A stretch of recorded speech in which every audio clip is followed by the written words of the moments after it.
Hi friends, அனைவருக்கும் தீபாவளி நல்வாழ்த்துக்கள்ங்க. எல்லாரும் எப்படி இருக்கீங்க? கண்டிப்பா நல்லா இருக்கீங்க அப்படின்னு சொல்லிட்டு நம்புறேங்க.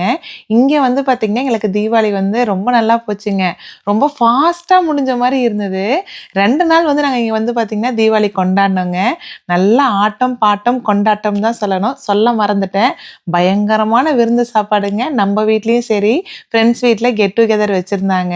அங்க வந்து கிட்டத்தட்ட ஒரு 10 ஃபேமிலிக்கு மேல மீட் பண்ணியிருந்தோங்க. அங்க போய் ஒரு கல்யாண விருந்து சாப்பிடுற அளவுக்கு பயங்கரமான டிஷ் எல்லாம் இருந்தது. ஸோ ஃபுல்லா சாப்பிட்டு பட்டாசுலாம் வெடிச்சுட்டுங்க. பயங்கர டான்ஸ்லாம் ஆடிட்டு, ஸோ அந்த டே வந்து பார்த்தீங்கன்னா, ரொம்ப ஹேப்பியா போச்சுங்க. ஊர்ல வந்து அப்பா, அம்மாவ மிஸ் பண்றோம்னு ஒரு பக்கம் இருந்தாலும், இந்த பக்கம் வந்து பார்த்தீங்கன்னா, ஃப்ரெண்ட்ஸ் கூட இருக்கும்போது அது எல்லாமே கொஞ்சம் டேலி ஆகுற மாரி தான் இருந்தது. காலையில வந்து எந்திரிச்சோனயுமே பார்த்தீங்கன்னா, நல்லெண்ணெய் வச்சு குளிக்கிறது வழக்கங்க தீபாவளி அன்னைக்கு. அதுவும் நாங்கலாம் சின்ன பிள்ளையா இருக்கும்போது பார்த்தீங்கன்னா, வருஷம் வருஷம் தீபாவளிக்கு கண்டிப்பா அம்மாயி வீட்டுக்கு போயிடுவோங்க. காலைல நேரமே 5 மணிக்கு எழுப்பி விட்டுருவாங்க.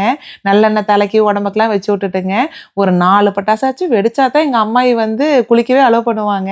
அந்த அன்னைக்குலாம் பார்த்தீங்கன்னா, கறி குழம்பு இருந்தாங்க. இன்னைக்கு நம்ம வீட்லயுமே நாட்டுக்கோழி குழம்பு தாங்க. என்ன ஒண்ணே ஒண்ணு மிஸ்ஸிங்ன்னு பார்த்தீங்கன்னா, நம்ம பசங்க அம்மாயி வீட்டுக்கு போக முடியல. இங்க இருக்கிறனால, இந்த என்ஜாய்மெண்ட்லாம் மிஸ் பண்றாங்களேன்னு ஒரு கவல தாங்க. இன்னைக்கு நம்ம வீட்ல நாட்டுக்கோழி குழம்பு எப்படி வச்சோன்னு பார்த்தீங்கன்னா, நாட்டுக்கோழி வந்து 2 கிலோங்க. நல்லா எடுத்து கழுவி எடுத்து வச்சுக்கிட்டோம். இன்னொரு பாத்திரத்துலங்க 1 ஸ்பூன் எண்ணெய் விட்டு, 1 ஸ்பூன் சீரகம், சோம்பு, மிளகு, 4 கிராம்பு, 2 பட்டைங்க. அதுக்கப்புறம் கொஞ்சம் கல்பாசி போட்டுட்டு, கருவேப்பில வந்து ஒரு இனுங்க போட்டுக்கிட்டுங்க. வெங்காயம் வந்து பார்த்தீங்கன்னா, ஒரு 15 வெங்காயம் போடலாங்க, சின்ன வெங்காயம். நாட்டுக்கோழிக்கு சின்ன வெங்காயம் தான் நல்லாயிருக்கும். கொஞ்சமா கல்பாசி போட்டுக்கிட்டுங்க, ஒரு 5, 6 பல்லு தேங்காயும் போட்டு, நல்லா அந்த வெங்காயம் வந்து பார்த்தீங்கன்னா, கண்ணாடி மாரி வதங்கணுங்க. வதங்குனதுக்கப்புறம் கறி மிளகாத்தூள் வந்து ஒரு 3 ஸ்பூன் போட்டுங்க. அந்த சூட்லயே ஒரு பெரட்டு பெரட்டி வச்சுக்கலாம். ஏன்னா சூட்ல பெரட்டினா தான் நல்லா டேஸ்ட் இருக்குங்க. அதுக்கப்புறம் குக்கர்ல வந்து பார்த்தீங்கன்னா, எண்ணெய் ஊத்தி கடுகு, கருவேப்பில, பச்சை மிளகாய் போட்டு தாளிச்சுட்டுங்க. ஒரு 2 ஸ்பூன் இஞ்சி பூண்டு போட்டு நல்லா வதக்கிட்டு, கறி வந்து கழுவி வச்சிருந்தோம் இல்லைங்களா? மஞ்சத்தூள், உப்பு போட்டு அதையுமே போட்டுட்டுங்க. கொஞ்சம் கல்லுப்பும், மஞ்சத்தூளும் போட்டு ஒரு பெரட்டு பெரட்டிக்கிட்டோங்க. அதுக்கப்புறம் தக்காளி வந்து பார்த்தீங்கன்னா, ஒரு 1 1/2 தக்காளி போட்டிருந்தேன். கறி வந்து நல்லா திரண்டு வந்ததுக்கப்புறங்க, நம்ம மசால் வந்து அரைச்சு ஊத்துனா கரெக்ட்டா இருக்குங்க. மசால் வந்து பார்த்தீங்கன்னா, நம்ம தனியா வந்து வதக்கி வச்சிருந்தோம் இல்லைங்களா? அத மிக்ஸி ஜார்ல போட்டு தண்ணி வேணுங்கிற அளவு ஊத்திக்கங்க. நம்ம அரைச்சுட்டு அதில ஊத்தி குக்கர்ல வச்சு ஒரு 2 விசில் விட்டா போதுங்க. நாட்டுக்கோழி வந்து கொஞ்சம் எலசா தாங்க இருந்தது. அது அப்படியே விட்டுருந்தா கூட நல்லா வெந்திருக்கும் போல இருக்கு. ஒரு சில டைம் இங்க கிடைக்கிற நாட்டுக்கோழி வந்து பார்த்தீங்கன்னா, நல்லா வேக மாட்டேங்குதுன்ட்டு குக்கர்ல 2 விசில் விட்டுறலாம். காலைல ரொம்ப நேரம் வெந்துட்டு இருக்குமேன்ட்டு தாங்க பண்ணுனேன். அது பார்த்தீங்கன்னா, கறி சட்டுன்னு பஞ்சு போல சூப்பரா வெந்து போச்சுங்க. நம்ம மொளகு சாந்து ஆட்டி ஊத்தி தான் குழம்பு வச்சிருக்கிறோம் இல்லைங்களா? என்ன பண்ணணும்னா, அத ஊத்திட்டுங்க, அந்த கறி முழுகுற அளவுக்கு தண்ணி ஊத்திரணுங்க. ஊத்திட்டு 2 விசில் விட்டுறணும். அதுவும் நீங்க ஊத்தும்போது சாந்து வந்து கொஞ்சம் எடுத்து வச்சுருங்க. நம்ம அரைச்சு வச்சிருந்தோம் இல்லைங்களா? அந்த மசாலா கொஞ்சம் எடுத்து வச்சுருங்க. ஏன்னா கறி வறுக்கிறதுக்கு அந்த சாந்து போட்டு வறுத்தோம்னா ரொம்ப நல்லாருக்குங்க. காலங்காலமா எங்க ஊர் பக்கம் பார்த்தீங்கன்னா, இதே மெத்தட் தான் ஃபாலோ பண்றாங்க. கறி பாருங்க பஞ்சு மாரி எப்படி வெந்திருக்குதுன்ட்டு. அதுவும் வீடே வந்து பார்த்தீங்கன்னா, கறி குழம்பு வாசமா தாங்க இருந்தது. கறி வறுக்கிறதுக்குங்க என்ன பண்ணணும்னா, குழம்புல இருக்கிற கறியெல்லாம் தனியா எடுத்து வச்சுட்டுங்க, இன்னொரு பாத்திரத்தில எண்ணெய் ஊத்தி கடுகு, பச்சை மிளகாய், கருவேப்பில, கொஞ்சம் இஞ்சி பூண்டு போட்டு நல்லா வதக்கிட்டுங்க, அந்த சாந்து கொஞ்சம் எடுத்து வச்சிருந்தோம் இல்லைங்களா? அந்த மசாலா, அதையும் போட்டு கொஞ்சம் வந்து கறி குழம்பு வந்து குக்கர்ல வச்சிருந்தோம் இல்லைங்களா? அது ஒரு 4, 5 கரண்டி ஊத்திக்கணுங்க. ஊத்தி நல்லா கொதிச்சு இந்த மாரி சுண்டணுங்க. பச்சை வாசம் நல்லா போயிறணும். போனதுக்கு அப்புறமா கறி தனியா எடுத்து வச்சிருந்தோம் இல்லைங்களா? அத போட்டு நல்லா ஒரு பெரட்டு பெரட்டிட்டுங்க, தேங்காய் வந்து குட்டி குட்டி பீஸா கட் பண்ணிங்க, இதில போட்டு ஒரு பெரட்டு பெரட்டுனோம்னா, சாப்பிட்டோம்னு வச்சுக்கோங்களேன், அப்படி சூப்பரா இருக்குங்க. என்னதான் கறி வறுத்து சாப்பிட்டாலுங்க, அதுவும் இந்த கோழிக்கெல்லாம் வந்து பார்த்தீங்கன்னா, தேங்காய் போடாம சாப்பிட்டோம்னா, என்னமோ ஒண்ணு மிஸ் ஆகுற மாரியே தாங்க இருக்கும். அது போட்டுட்டு கொஞ்சமா கொத்தமல்லி தழை போட்டு இறக்கிர்லாங்க. இன்னைக்கு நம்ம வீட்ல வந்து பார்த்தீங்கன்னா, காலையிலேயே வந்து மாவு வந்து நேத்தாங்க ஆட்டி வச்சிருந்தேன். சரி காலைல நேரமே வந்து புது மாவுல இட்லி சுடலாம் அப்படின்ட்டு. அதுக்கப்புறம் வஞ்சர மீன் வாங்கியிருந்தேங்க. வஞ்சர மீன் வந்து மசால் போட்டு அதையுமே ஃப்ரை பண்ணிட்டுங்க. அதுக்கப்புறம் காலைல இட்லி ஊத்திட்டு, கோழி குழம்பு வச்சு, அப்புறம் கோழி கறிய வந்து எடுத்து தனியா வறுத்துட்டுங்க. அதுக்கப்புறம் தான் போய் மத்த வேலையெல்லாம் பார்க்க போனோம். நம்ம வீட்ல இட்லியே பார்த்தீங்களா, எவ்ளோ சாஃப்ட்டா இருக்குதுன்னு சொல்லிட்டு, நான் ஆல்ரெடி சொல்லியிருந்தேன் இல்லைங்களா? இட்லி அரிசி, உளுந்தும் ஒண்ணா தான் ஆட்டுவேன்னு சொல்லிட்டு, அந்த மெத்தட் தாங்க. வேலையுமே ஈஸியா முடிஞ்சிருதுங்க. அதே தான் எப்பயுமே ஃபாலோ பண்றது. அதுவும் வந்து பார்த்தீங்கன்னா, கருப்பட்டி அல்வா எல்லாருமே ரொம்ப நல்லா இருக்குதுன்னு சொன்னீங்க. நிஜமாலுமே சூப்பரா இருந்ததுங்க. அதுவும் செஞ்ச அன்னைக்கு சாப்பிட்டத விட, அடுத்த நாள் சாப்பிடும்போது இன்னுமே டேஸ்ட் அதிகமா இருந்ததுங்க. இலைக்கு கொஞ்சமாச்சும் இருக்கட்டும்னு கடைசி சர்விங் தாங்க வச்சிருந்தேன். அது பாருங்க, அது மட்டும் தான் மிச்சமே இருந்தது. சாப்பிட சாப்பிட சாப்பிட்டுட்டே இருக்கலான்ட்டு தாங்க இருந்தது. சாப்பிட்டுங்க அந்த அன்னைக்கு வந்து பார்த்திங்கன்னா வெளியிலலாம் போயிட்டுங்க ஈவினிங் வந்து நம்ம வீட்டில் கொஞ்சம் பட்டாசுலாம் வெடிச்சிட்டு நாளே ஃப்ரெண்ட்ஸ் வீட்டுக்கு கெட் டுகெதர் கூப்பிட்டுருந்தாங்க. ஸோ நம்ம வீட்டில் வந்து பார்த்திங்கன்னா இந்த டைம் வந்து 2 நாள் தீபாவளிங்க. செம்ம ஜாலியாக தான் வந்து என்ஜாய் பண்ணிட்டு இருந்தோம்.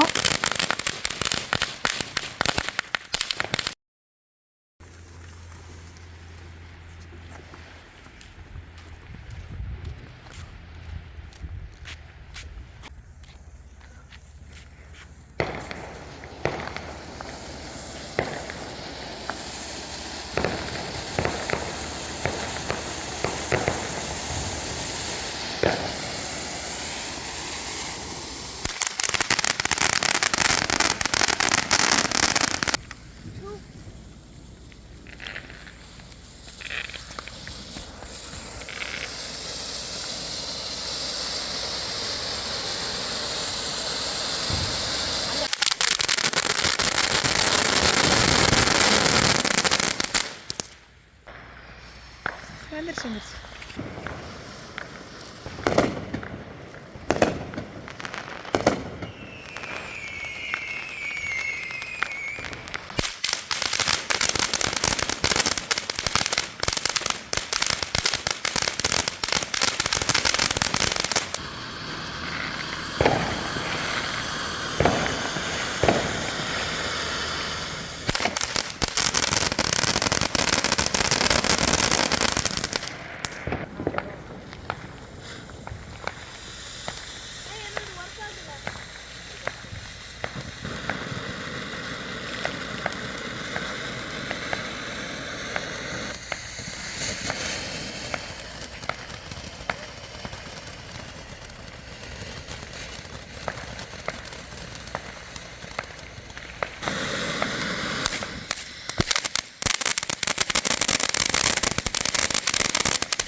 அவ்வளோ கிட்ட வைக்கிறீங்களா?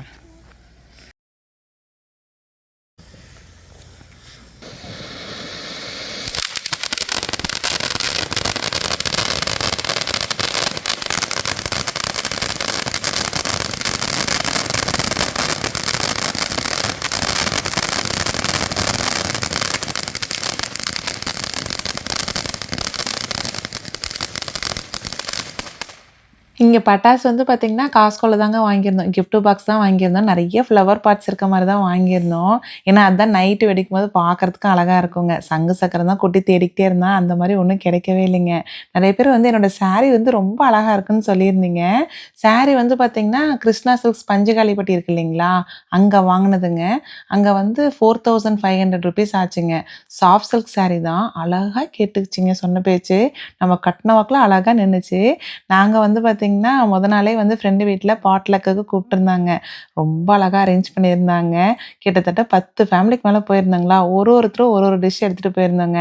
என்னென்னன்னு பார்த்தீங்கன்னா, சிக்கன்லேயே ஒரு 3 வெரைட்டி இருந்ததுங்க. சிக்கன் தந்தூரி இருந்தது, சிக்கன் லெக் இருந்தது, சிக்கன் 65ங்க. அதுக்கப்புறம் பாஸ்தா 2 வெரைட்டி, நொங்கு பாயாசம், சிக்கன் பிரியாணி, அதுக்கப்புறம் பார்த்தீங்கன்னா, கோபி 65, அப்புறம் சப்பாத்தி, வெஜ் குருமான்ட்டு ஏகப்பட்ட ஐட்டம்ங்க. எத சாப்பிடுறது, எத விடுறதுன்னே தெரியல. அந்த அளவுக்கு இருந்ததுங்க. அப்புறம் நாங்க இருக்க இடத்துலலாம் வந்து பார்த்தீங்கன்னா, நைட்டு 10 மணிக்கு மேல பட்டாசு வெடிக்கக்கூடாதுங்க. ஸோ நாங்க என்ன பண்ணோம்னா, ஃப்ரெண்ட்ஸ் எல்லாம் கேதர் ஆனோனயுமே, ஃபர்ஸ்ட்டு எல்லாம் சேர்ந்து பட்டாசுலாம் வெடிச்சுட்டோங்க. வெடிச்சுட்டு அதுக்கப்புறம் தான் வந்து சாப்பிடவே வந்தோம். இங்கெல்லாம் வந்து பார்த்தீங்கன்னா, பட்டாசு வெடிச்சாங்க அப்படின்னா, சுட சுடவே எடுத்து கிளீன் பண்ணிடுவாங்க. ஏன்னா ரோடு கிளீனா இருந்தா தான் கார் போறதுக்கு வந்து வசதியா இருக்கும் அப்படின்னு சொல்லிட்டு. ஃப்ரெண்ட்ஸ் கெட் டுகெதர்னா வந்து பார்த்தீங்கன்னா, ஃபன்னுக்கு வந்து பஞ்சமே இல்லைன்னு தாங்க சொல்லணும். அந்த அளவுக்கு வந்து எங்கேருந்து தான் அந்த சந்தோஷம் வருதுன்னே தெரியாதுங்க. செம்ம ஜாலியா இருக்கும். ஏய் ஆனா இந்த கலர் காம்பினேஷன் நல்லா இருக்கு, எனக்குமே பிடிச்சிருக்கு. கலர் நல்லா ஃபர்ஸ்ட் ப்ரோவோட பிரியாணி தான். Let's start it.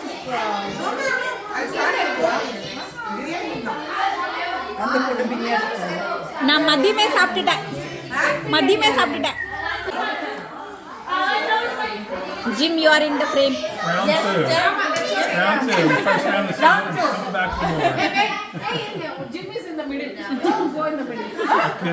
Okay. All right, we're ready. டெக்குடி அப்படி வச்சிரா, அப்படி ஓரமா வச்சிரா வாட்டர்மெலன் பக்கத்துல. Chicken, rice, and இல்லனா வெளிய வச்சிரியா, டோர் ஓபன் பண்ணிட்டு.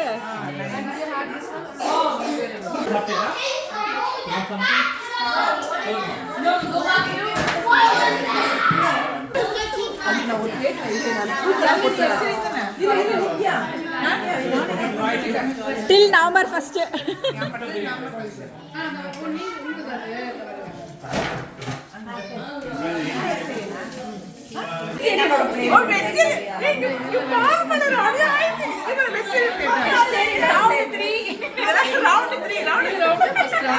இங்கே ஃப்ரெண்ட்ஸ் வந்து கெட் டுகெதர் பிளான் பண்ணுறோம் அப்படின்னாவேங்க கண்டிப்பாக வந்து ட்ரெஸ் கோடு இருக்கும். வெஸ்டர்ன் வேரா ட்ரெடிஷ்னல் வேரான்னு கண்டிப்பாக சொல்லிடுவாங்க. இந்த டைம் வந்து தீபாவளி செலிப்ரேஷனால் ட்ரெடிஷ்னல் வேர் தாங்க சொல்லியிருந்தாங்க. எல்லாருமே வந்து பட்டு சாரீ அப்புறம் மென்னெல்லாம் வந்து குர்த்தா மாதிரி போட்டுட்டு வரலாம் அப்படின்னு சொல்லிட்டு ஒருத்தரோட ட்ரெஸ்ஸு பார்த்தீங்கன்னு வச்சுக்கோங்களேன், அவ்வளோ அழகாக இருந்ததுங்க. சாரீலாம் வந்து பார்க்கும்போதே அவ்வளோ க்யூட்டாக இருந்தது. கலர் காம்பினேஷன் வந்து யூனிக்காக தாங்க இருந்தது. ஒருத்தரோட சாரீ கலர் கூட ரிப்பீட் ஆகவே இல்லை, அவ்வளோ அழகழகாக தான் கட்டியிருந்தாங்க. போனோடனே வந்து பார்த்திங்கன்னா கண்டிப்பாக வந்து ஒரு ரீல் பண்ணுவோம், அப்புறம் நிறைய ஃபோட்டோஸ் எடுப்போம். ஆனால் இன்றைக்கி பார்த்திங்கன்னா எதுவுமே பண்ண முடியலைங்க. ஏன்னா எல்லாருமே கேதர் ஆனதே கொஞ்சம் லேட்டாக தான் கேதர் ஆனாங்களா. ஸோ எல்லாமே முடிச்சுட்டு டயர்ட் ஆகிட்டோம், உட்காந்து நல்லா கதை பேச ஆரம்பிச்சிட்டோம். ஆனால் இந்த டைம் நிறைய டான்ஸ்லாம் ஆடினோங்க. ஆட தெரியுதோ இல்லையோ நிறைய டான்ஸ்லாம் பண்ணோம். சாப்பாடுமே வந்து பார்த்திங்கன்னா ஏகப்பட்ட ஐட்டம் இருந்ததுங்க. அதுவும் வந்து கொஞ்ச நேரம் பேசிகிட்டு இருப்போம், மறுபடியும் போய் சாப்பிட்றது, மறுபடியும் பேசுறது, இப்படியே தான் மாறி மாறி போயிட்டு இருந்தது. ஏன்னா வந்து ஊர்லலாம் ஒரு ஃபங்க்ஷன் அப்படின்னா நம்ம எப்படி சொந்தக்காரங்களாம் ஜாலியாக சேர்ந்து பேசிகிட்டு இருப்போம் இல்லைங்க, அந்த மாதிரி தாங்க இருந்தது. நைட்டு வந்து 2 மணி வரைக்கும் இருந்தோங்க. 2 மணி வரைக்கும் இருந்துட்டு அதுக்கப்புறம் தான் வந்து கிளம்புனோம். அதுவும் எப்படி நேரம் போச்சுனே தெரியலைங்க, அந்த அளவுக்கு வந்து செம்ம ஆட்டம் தான். இங்கே வந்து பட்டாசு வந்து பார்த்திங்கன்னாங்க காஸ்கோவில் தாங்க வாங்கியிருந்தோம் நாங்கள். வருஷம் அதே பேக்கு தாங்க, அதே கம்பி மத்தாப்பு, அதே கிஃப்ட் பாக்ஸ் தான். அதுவும் வந்து மாடல் கூட கொஞ்சம் கூட மாறாதுங்க. ஸோ வருஷம் அதை வாங்கிடுறதுங்க.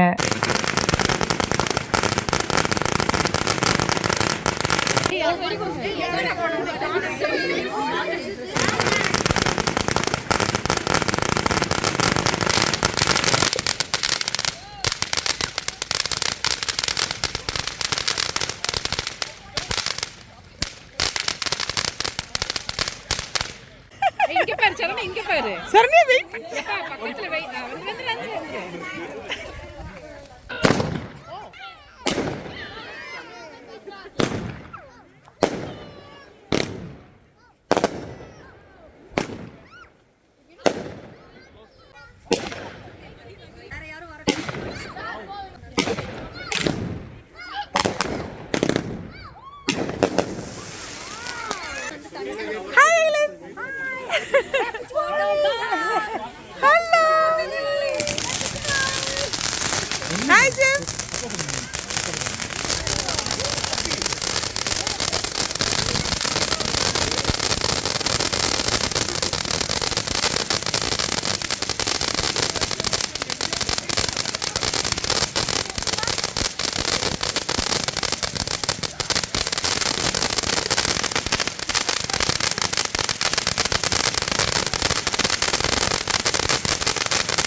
பாம்பாட்டம் பாரு இப்ப எல்லாரும்.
பட்டாசுலாம் செம்ம ஜாலியா வெடிச்சுட்டுங்க. எல்லாரும் வீட்டுக்குள்ள வந்துட்டோங்க எல்லாம் கிளீனப் பண்ணிட்டு. இந்த பசங்களுக்கெல்லாங்க எங்கேருந்து தான் எனர்ஜி வருதுன்னே தெரியல. ஒண்ணா சேர்ந்துட்டாங்கன்னா, அத்தன குதியாலங்க. வீட்டுக்கு வந்ததுக்கப்புறம் ஒரு வேள சொல்லி பாருங்க. கை வலிக்குது, கால் வலிக்குதுன்னு 1008 ரீசன் சொல்லுவாங்க. ஆனா ஃப்ரெண்ட்ஸோட சேர்ந்துட்டா, நான் ஸ்டாப்பா குதிக்கிறது தாங்க. அதுவும் அவங்கலாம் டான்ஸ் ஆடுறத பார்த்துட்டு எங்களுக்குமே பயங்கர ஆசையா போயிடுச்சு. எல்லாம் அவங்கவங்க ஏஜ் குரூப்ல ஒண்ணா சேர்ந்துக்கிட்டாங்களா, அவங்களுக்கு புடிச்ச பாட்ட போட்டு ஆடிக்கிட்டே இருந்தாங்க. ஸோ கடைசியில வந்து பார்த்தீங்கன்னா, பசங்களெல்லாம் ஓரங்கட்டிட்டு, நாங்க வந்து அடல்ட்ஸ் தான் வந்து ஃபுல்லா டான்ஸ் பண்ணோங்க. அந்த அளவுக்கு செம்ம என்ஜாய்மெண்ட் தாங்க. எங்களோட தீபாவளி செலிப்ரேஷன் இந்த வருஷம் வந்து பார்த்தீங்கன்னா, ரொம்ப சந்தோஷமா போச்சுங்க. ஸோ இந்த விளாக் வந்து பார்த்தீங்கன்னா, என்னோட சேர்ந்து நீங்களுமே என்ஜாய் பண்ணியிருப்பீங்க அப்படின்னு சொல்லிட்டு நம்புறேன். உங்களுக்கு இந்த வீடியோ பிடிச்சிருந்தது அப்படின்னா, கண்டிப்பா கமெண்ட் பண்ணுங்க. அப்புறம் எந்த பார்ட் ரொம்ப பிடிச்சிருந்ததுன்னு சொல்லுங்க. நெக்ஸ்ட் ஒரு சூப்பரான வீடியோல பார்க்கலாங்க.